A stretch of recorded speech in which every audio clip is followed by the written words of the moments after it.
Magandang araw sa ating lahat.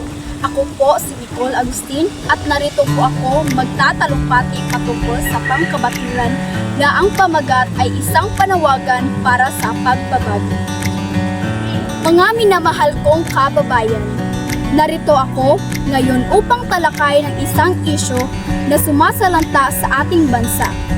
Isang isyu na nagdudulot ng paghihirap, pagkawasak at kamatayan. Sa loob ng maraming taon, ang ating bansa ay nakipaglaban sa isang walang katapusang digmaan laban sa iligal na droga.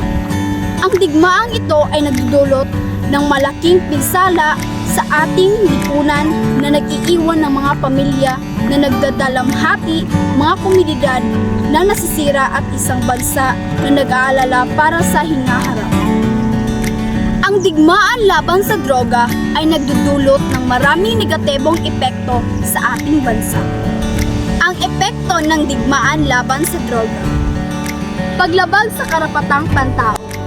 Ang digmaan laban sa droga ay nagdudulot ng paglabag sa karapatang pantao.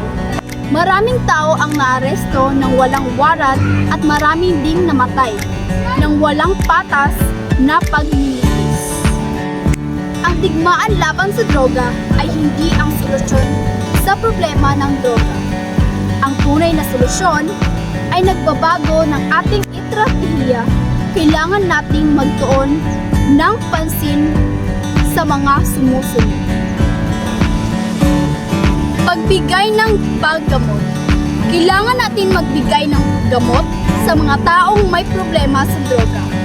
Ang gamot ay dapat sa magagamit para sa lahat, hindi lamang para sa mga mamamayan.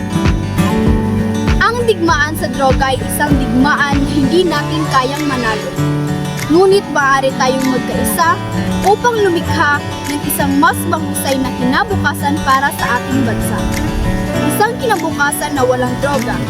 Isang kinabukasan na puno ng pag-asa at pagkakaisa. At dito na po nagtatapos ang ating talumpati. At ako ay nanggaling sa Tawagan Sur National High School. Ako si Nicole Agustin. Maraming salamat.